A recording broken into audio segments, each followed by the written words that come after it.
Assalamualaikum warahmatullahi wabarakatuh. Halo guys, welcome back to my YouTube channel.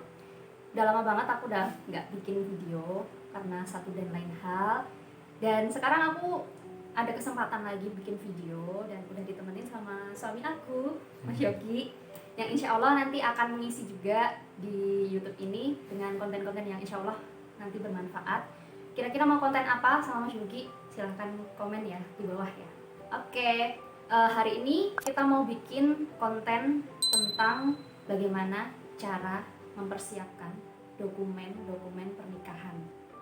Biasanya kan kalau ke KUA itu nanti ada dokumen-dokumen yang perlu dipersiapkan oleh teman-teman yang mau menikah. Nah, ini kita mau sharing berdasarkan pengalaman kami, dokumen apa aja, langkah-langkahnya seperti apa, nanti kita akan buatkan di video ini. So, stay tune! Oke, kita lanjut ke konten ya teman-teman. Jadi aku tahu nih teman-teman yang mampir ke channel ini, yang lagi nonton video ini pasti teman-teman yang sedang mempersiapkan pernikahan. Dan banyak pendapat di luar sana bahwa mengurus dokumen-dokumen pernikahan itu sangatlah susah, ribet, ya kan? Itu sebenarnya ya ribet nggak ribet sih sebenarnya ya. Ada ribetnya tapi juga ada nggak ribetnya. Nah, supaya teman-teman ada persiapan seperti apa, supaya teman-teman juga bisa mempersiapkan sebelumnya, supaya nggak ribet, nggak bolak-balik. Nah, ini kita akan bikinkan videonya. Jadi, kita akan breakdown menjadi 10 tahapan atau 10 langkah.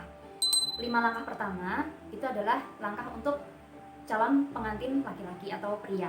Dan yang 5 langkah selanjutnya adalah dilanjutkan oleh calon pengantin perempuan. Tapi sebelum kita masuk ke langkah-langkah yang 10 itu tadi, kita perlu persiapan awalnya.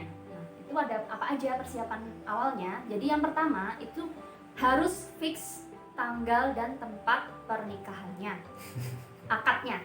Jadi tanggal dan juga tempat akadnya itu harus fix terlebih dahulu. Itu yang harus benar-benar ditekankan sebelum teman-teman mendaftar ke KUA. Kemudian yang kedua, kalau bisa teman-teman tuh mempersiapkan berkas untuk mendaftar ke KUA itu 1-2 bulan sebelumnya. Supaya apa? Supaya nanti kalau ada yang kurang atau misalnya ada kendala dan lain sebagainya, itu teman-teman masih punya waktu untuk memperbaiki. Seperti itu. Apa aja sih yang perlu disiapkan sebelum kita mendaftar ke KUA? Jadi ada beberapa, nanti bisa dituliskan di sini mungkin. Jadi yang pertama adalah menyiapkan pas foto latar belakang biru. Nanti teman-teman biar nggak bingung berapa jumlahnya, teman-teman cetak aja ukuran 2x3, 3x4, dan 4x6, satu set. Semuanya masing-masing satu set, supaya teman-teman nggak bingung harus nanti kalau kurang apa, harus bolak-balik. Nah, mendingan teman-teman cetak 2x3, 3x4, 4x6, masing-masing satu set. Kemudian fotokopi KTP, KK, akta kelahiran, ijazah pendidikan terakhir. Nah, ini terkadang ada beberapa KUA yang dia meminta ijazah SMA. Jadi ijazah SMA itu juga dipersiapkan fotokopinya. Kemudian fotokopi KTP Bapak Ibu. Kemudian fotokopi KTP wali nikah. Nah, kalau wali nikah berarti ini dari pihak perempuan ya. Kemudian materai 10.000 dan KTP saksi nikah. Nah, saksi nikah itu dari pihak laki-laki dan juga pihak perempuan. Tambahan untuk yang calon pengantin wanita itu adalah fotokopi surat nikah Bapak Ibu. Oke, itu tadi syarat-syarat untuk sebelum mendaftarkan pernikahan. Nah, tadi kan kita breakdown menjadi 10 langkah. 5 langkah pertama itu adalah langkah untuk calon pengantin pria, dan yang 5 langkah selanjutnya adalah untuk calon pengantin wanita. Nah, untuk yang calon pengantin pria, 5 langkah pertama nanti akan dijelaskan oleh Mas Yogi. Silakan. Oke, kita lanjut ke part yang kedua, yaitu persyaratan untuk yang mempelai laki-laki. Jadi 5 langkah pertama. Langkah pertama, yang tentunya harus cari surat pengantar dari RT RW. Ya kan? Iya betul, dari RT RW. Jadi teman-teman calon mempelai laki-laki datang ke RT RW setempat sesuai dengan KTP yang teman-teman. Kalau RW-nya Bapak ya langsung ke rumah Bapak. Kan Anda sendiri seperti itu. Oke, lanjut langkah 2 apa? Langkah 2 tentunya setelah dapat surat pengantarnya dibawa ke kelurahan setempat. tentunya sesuai KTP dari mempelai pria. Oke. Nah, di situ bawa berkas apa aja Mas Yogi? Banyak berkasnya, ada 4. Yang pertama yaitu surat pengantar dari RT RW, tentunya harus dibawa. Yang kedua yaitu KTP calon pengantin pria dan wanita. Ini yang banyak salah kemarin, yang bawa cuma KTP wanita, pria sorry. KTP pria. Harusnya keduanya dibawa, pria dan wanita dibawa. Yang kedua yaitu kakak calon pengantin pria, itu pokok nanti untuk ada NIK-nya dan sebagainya untuk input data. Yang selanjutnya yaitu pas foto calon pengantin pria. Kalau setiap kelurahan tentunya beda-beda, diminta untuk kearsipan dan sebagainya, disiapkan saja yang 2x3, 3x4, 4x6, nanti diminta sesuai kebutuhan kelurahan. Yang terakhir yaitu materes 10.000. Untuk apa Mas Yogi? Untuk Tanda tanda tangan tangan surat ada di nanti berkas dari yang dari kelurahan. Jadi teman-teman nanti di situ tuh tinggal diem aja, nggak usah bingung download berkas-berkas dan lain sebagainya tuh nggak perlu. Jadi karena di situ di kelurahan itu sudah disediakan semuanya berkasnya, teman-teman tinggal tunggu nanti yang input datanya dari pihak kelurahan. Oke, setelah dari kelurahan nanti calon mempelai laki-laki dapat surat pengantar, bentuknya surat N1, N4 dan N5. Itu sudah by system, jadi nanti dari pihak kelurahan tinggal input data, terus keluar print, terus tanda tangan, ada tanda tangan kita, tanda tangan orang tua, lurah, saksi dan sebagainya, nanti harus dilengkapi juga. Oke, lanjut langkah yang ketiga, apa Mas Yogi? Yang ketiga ini masih urusan yang laki-laki. Tentunya setelah dapat surat pengantar N1 sampai N5 tadi dan surat pengantar lainnya dari kelurahan, yang selanjutnya kita antarkan surat tersebut ke KUA. KUA-nya mana? KUA di calon mempelai pria. Sesuai KTP calon mempelai pria. Iya. Misalnya kalau Mas Yogi di Karangnongko, kan kecamatannya Karangnongko. Berarti Mas Yogi ke KUA Karangnongko. Itu ngapain aja Mas Yogi? Itu berhubung kita beda KUA, beda kecamatan, dari pihak pria itu mencari surat rekomendasi, surat numpang nikah. Itu seperti itu. Kalau untuk kasus yang sama KUA-nya mungkin nggak perlu untuk mencari surat rekomendasi tersebut.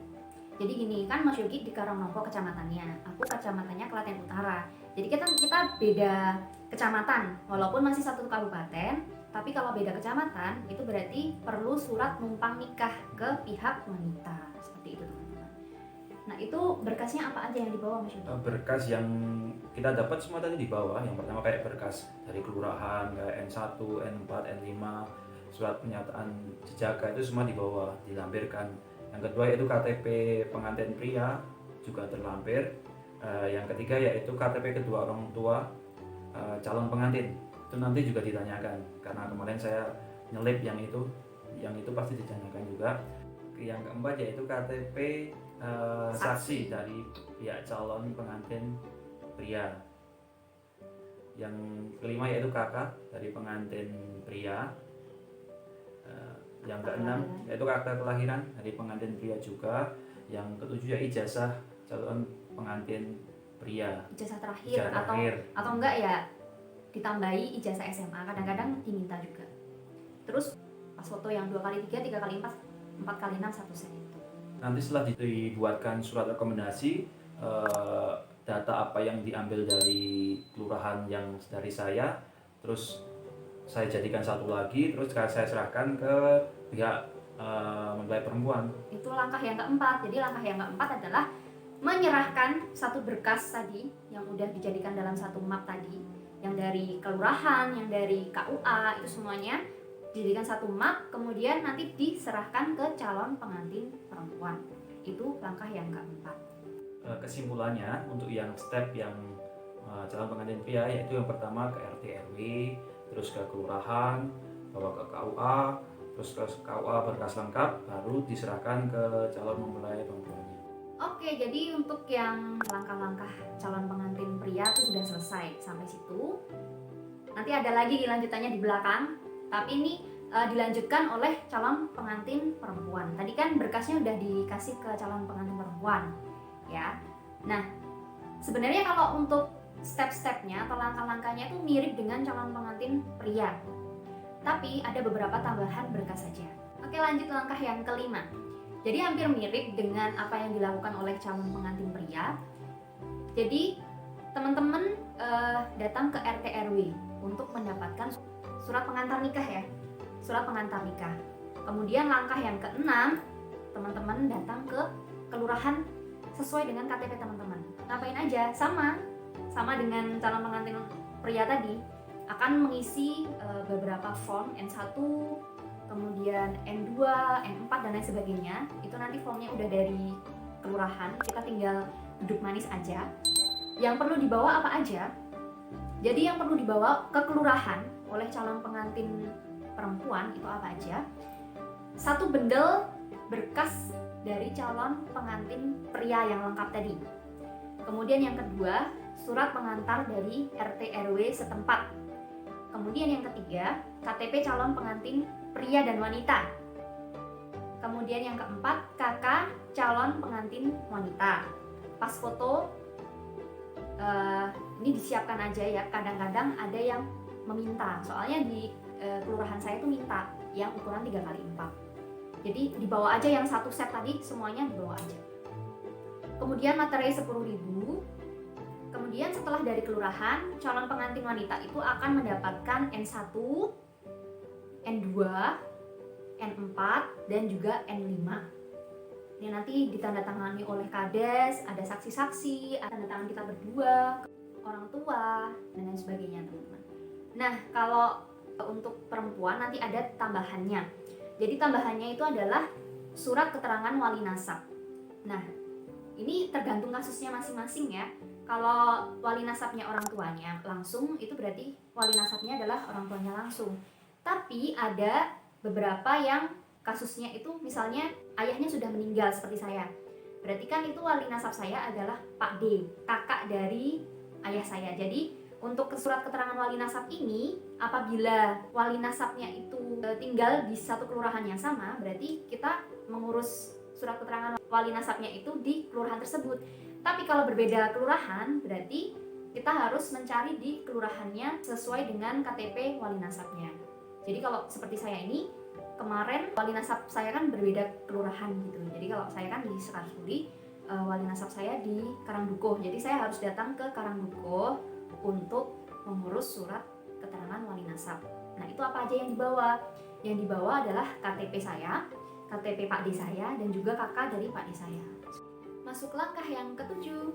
Nah, langkah yang ketujuh ini adalah teman-teman berdua ya, calon pengantin laki-laki dan calon pengantin perempuan datang ke puskesmas untuk melakukan tes kesehatan. Sebenarnya ini rancu juga sih.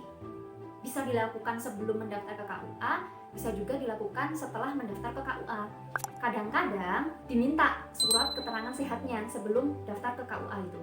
Tapi terkadang kita disuruh tes lagi ya Mas Yudi ya. Jadi waktu itu kita tes 2 kali. Yang pertama untuk tes kesehatan untuk mendaftar. Yang kedua itu tes kesehatan lagi H-10 sebelum pelaksanaan akad nikah. Karena nanti include tes kehamilan di situ. Jadi menurut kita kayaknya lebih mending teman-teman datang ke KUA dulu, nanti baru tes kesehatannya H-10 sebelum melakukan akad nikah. Jadi kalau untuk tes kesehatan itu ada cek golongan darah, cek HB, tes kehamilan untuk yang perempuan, suntik imunisasi TT untuk yang perempuan, dan juga konsultasi gizi. Oke, masuk ke langkah yang ke-8. Jadi calon pengantin perempuan datang ke KUA sesuai dengan KTP calon pengantin perempuan. Nah, di sini apa aja yang dibawa? Jadi 1 bendel berkas dari calon pria lengkap tadi, berkas dari kelurahan, input N1, N2, N4, N5, surat pernyataan perawan, surat keterangan wali nasab, kemudian KTP calon pengantin wanita, KTP kedua orang tua calon pengantin wanita, KTP wali dari pihak calon pengantin wanita, kemudian KK calon pengantin wanita, akta kelahiran ijazah terakhir, bisa juga ijazah SMA, ini tergantung KUA-nya. KTP dan KK wali nikah, surat keterangan sehat dari dokter yang tadi sudah dijelaskan di langkah yang ke-7, pas foto, satu set tadi, dan berkas-berkas ini dijadikan dalam satu map supaya tidak tercecer. Jadi, teman-teman jika ingin melakukan akad nikah di lokasi yang tidak sesuai KTP pengantin perempuan, yang pertama yaitu harus minta surat rekomendasi dari KUA calon pengantin perempuan. Jadi contohnya gini, sebut saja lokasi calon pengantin laki-laki adalah kecamatan A. Terus untuk mempelai wanita adalah kecamatan B. Sedangkan kita ingin melakukan akad di lokasi kecamatan C. Jadi kita harus meminta surat rekomendasi numpang nikah dari kecamatan B untuk mendaftar nikah ke lokasi KUA ke kecamatan C. Kayak gitu. C. Langkah yang ke-9 yaitu adalah validasi berkas. Jadi nanti calon pengantin pria, calon pengantin wanita, dan juga wali dari pihak wanita itu melakukan validasi berkas di KUA sesuai dengan tempat pelaksanaan akad. Fungsinya untuk apa? Untuk mengecek keabsahan berkas dan keabsahan penentuan wali nikah supaya tidak terjadi kesalahan di kemudian hari yang bisa membatalkan pernikahan. Langkah selanjutnya yaitu membayar biaya pernikahan yang nanti akan diberi suatu billing dari KUA tempat kita akad. Pembayaran di teller BRI. Bank BRI. Bank BRI. Berapa Mas Yuki? 600.000. Nah, yang membayar itu adalah khusus bagi yang melaksanakan akad nikah di luar KUA. Oke guys, jadi itu tadi 10 langkah mempersiapkan dokumen pernikahan untuk mendaftar pernikahan di KUA. Semoga video yang kita buat hari ini bisa bermanfaat buat teman-teman semuanya. Semangat untuk teman-teman yang sedang mempersiapkan pernikahan, semoga dilancarkan semuanya. And see you on the next video.